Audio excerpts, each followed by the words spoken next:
Sabe o que é que acontece, meus queridos irmãos?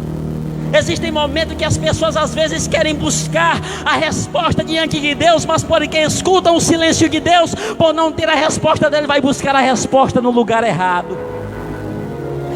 Saul agora está procurando encantadores, Saul agora está procurando médios, Saul agora está procurando adivinhadores. E observe que no texto que eu li, ele já havia desterrado todos os encantadores, todos os médios, todos os feiticeiros daquela província. Mas alguém do meio dele disse: ainda tem alguém, ainda tem uma mulher que tu podes consultar. Então ele se vestiu, se trajou, se disfarçou e foi com 2 homens até aquela mulher. Chegando diante daquela mulher, alguém que era adivinhadora, chegou diante dela. Ele agora vai consultar ela para fazer com que ela venha fazer algo para ele. A princípio, se você ler o capítulo de número 28, aquela mulher até fica desconfiada, porque ela achava que aquele homem estava tramando alguma coisa contra ela.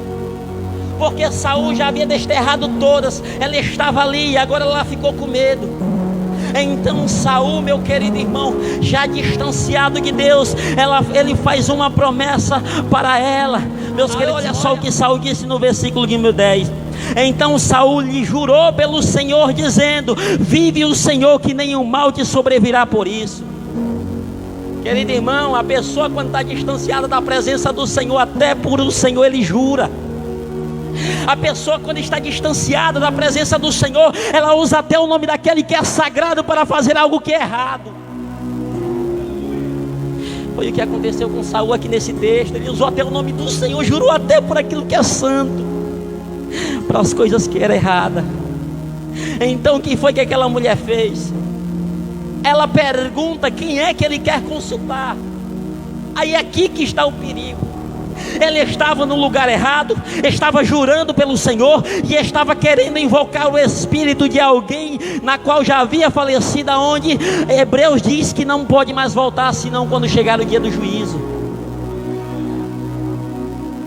Aí ele começa a pedir para aquela feiticeira invocar o espírito de Samuel.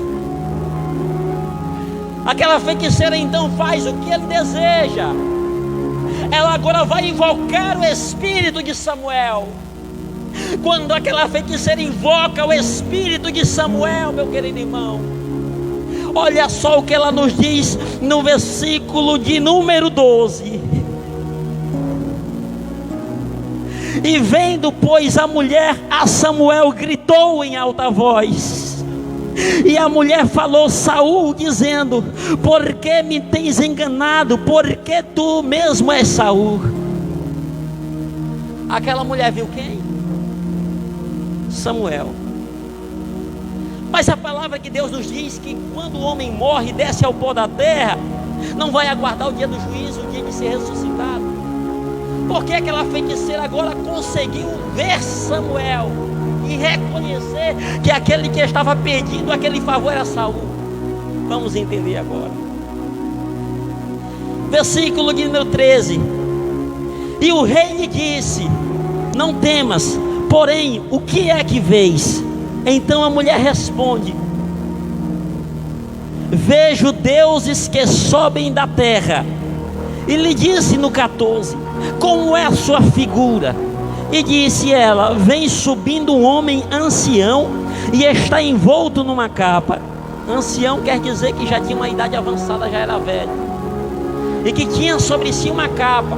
No Antigo Testamento a Bíblia nos diz que quem andava com a capa era profeta, que quem carregava uma capa era profeta. Vemos por Elias, vemos por Eliseu e também vemos por Samuel. Quando aquela feiticeira falou que via alguém que subia, que era um ancião e que tinha sobre si uma capa, ele disse: é certamente o profeta Samuel. É aí que está o perigo, meu querido irmão. Sabe por quê? Porque o diabo ele consegue se disfarçar até em anjo de luz para tentar enganar os escolhidos de Deus.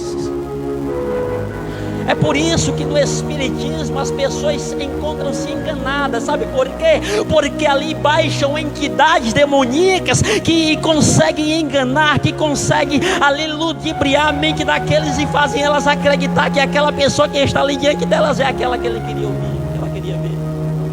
Assim aconteceu com Saul. Quando ele vê detalhes a respeito da capa, a respeito dele ser um ancião, já estou encerrando, ele diz: certamente é o profeta Samuel, o espírito dele. O que é que ele faz? Ele se prostra diante de um demônio. Sabe por quê? Porque aquele espírito que se manifestou ali naquele momento era um espírito das trevas que estava usando a imagem de Samuel, que estava usando ali a capa na qual parecia de Samuel e que tinha até a aparência de Samuel, e ali se apresentou diante dele e ele se curvou diante de uma entidade. Olha só o perigo, meu querido irmão. E o perigo maior está por vir ainda. Quando ele se prostra diante dele, olha só o que Samuel, a figura, disse no versículo de número 15: por que me desinquietastes, fazendo-me subir? Então disse Saul: muito angustiado estou, porque os filisteus guerreiam contra mim, e Deus tem se desviado de mim e não me responde mais, e nem pelo ministério dos profetas, e nem por sonhos, porque te chamei a ti, para que me faças saber o que hei de fazer. Ele estava querendo saber de um espírito, de uma entidade que se passava por Samuel, o que haveria de acontecer com ele, se ele haveria de ir para a guerra, se ele seria vencedor ou se ele não seria. Aí olha só o que o Espírito diz no versículo 16, já para me encerrar. Então disse Samuel: por que, pois, a mim me perguntas, vistos que o Senhor te tem desamparado e se tem feito teu inimigo? Porque o Senhor tem feito para contigo como pela minha boca te disse, e o Senhor tem rasgado o reino da tua mão e o tem dado ao teu companheiro Davi. Olha só que perigo, irmã de luz. Aquele espírito demonstra, irmão Naldo, que ele conhecia a trajetória do profeta Samuel. Ele demonstra que ele conhecia o diálogo na qual ele tinha tido com Deus, quando ele chegou diante de Saul e disse: de ti eu tenho rasgado o reino e tenho entregue a outro segundo o meu coração. Sabe o que é que isso quer dizer, meus queridos irmãos? Como é bem conhecedor dos meus irmãos, o diabo, ele conhece a nossa caminhada. O diabo, ele conhece o nosso diálogo. O diabo conhece a nossa maneira de falar, a nossa maneira de agir, a nossa maneira de andar, o nosso comportamento, o que fazemos aqui, o que fazemos fora, o que fazemos no nosso quarto, aonde estamos, no local aonde ninguém consegue ver. Ele consegue ver, ele consegue enxergar, ele consegue até armar situações para tentar enganar os escolhidos de Deus e para tentar fazer com que aqueles que acham que é Deus que está falando acreditem. É por isso que tem se levantado por aí muitos falsos profetas. Por isso que tem se levantado por aí muitos que se dizem por aí estar cheio de Deus, mas que estão cheios do inimigo. Sabe por quê? Porque não seguem a verdadeira palavra de Deus. Eu não vim aqui para doutrinar ninguém, meu irmão, porque o nosso dirigente já está aqui, né? É ele que é responsável por isso. Mas o que eu quero dizer nesta noite, meus queridos irmãos, tomem cuidado. Sempre vão sendo guiados pela palavra de Deus, sempre vão buscando conhecimento na palavra de Deus, porque a palavra de Deus é a fonte mais segura e inesgotável, aonde Deus tem confiado para a sua igreja, aonde Deus tem entregado para a sua igreja. Meu querido, e agradeço a oportunidade em nome de Jesus, amém.